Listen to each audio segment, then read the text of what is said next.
Welcome to my channel. Hi குட்டீஸ், என்ன பண்ணுறீங்க? எல்லோரும் எப்படி இருக்கீங்க? என் வீடியோஸ்லாம் பார்க்குறீங்களா? மை வீடியோஸ் பார்த்துட்டு ஸ்டோரி பிடிச்சிருந்தா லைக் பண்ணுங்கள், சப்ஸ்கிரைப் பண்ணுங்கள். இன்றைக்கி என்ன ஸ்டோரி பார்க்கலாம்?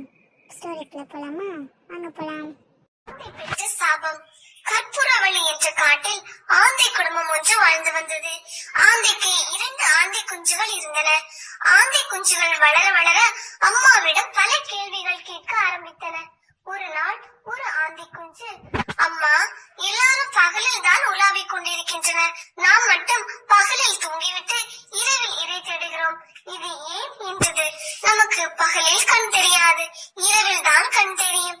அதனால் தான் நாம் பகலெல்லாம் தூங்கிவிட்டு இரவில் சென்று இறை தேடுகிறோம் என்றது தாய் ஆந்தை. ஏன் கடவுள் நம்மை மட்டும் எப்படி படைத்தார் என்று கேட்டது இன்னொரு ஆந்தை குஞ்சு. கடவுள் மேல் தவறில்லை. முன்னொரு காலத்தில் நம்முடைய முன்னோர்களில் ஒருவர் செய்த தவறைத்தான் நாம் இன்றும் அனுபவித்துக் கொண்டிருக்கிறோம் என்றது தாய் ஆந்தை. அப்படி என்ன தவறு செய்தார் என்று கேட்டன குஞ்சுகள். ஒரு முறை நம் முன்னோர் ஒருவர் காகத்துடன் நட்பாக இருந்தார்.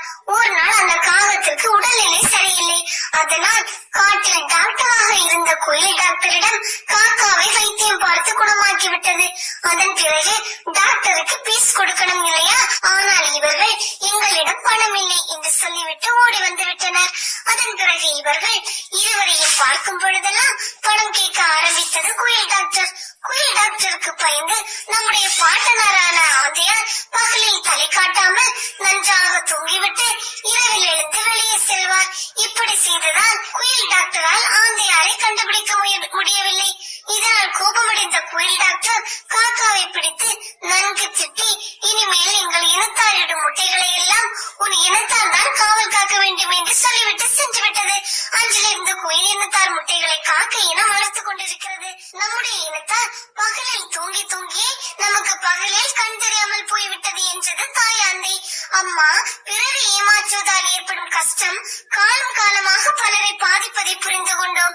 இனிமேல் நாங்கள் ஒரு நாளும் இப்படிப்பட்ட காரியத்தை செய்யவே மாட்டோம் என்றது அந்த 2 ஆந்தை குஞ்சுகள். செல்லமாக தன் குஞ்சுகளை அணைத்து முத்தமிட்டது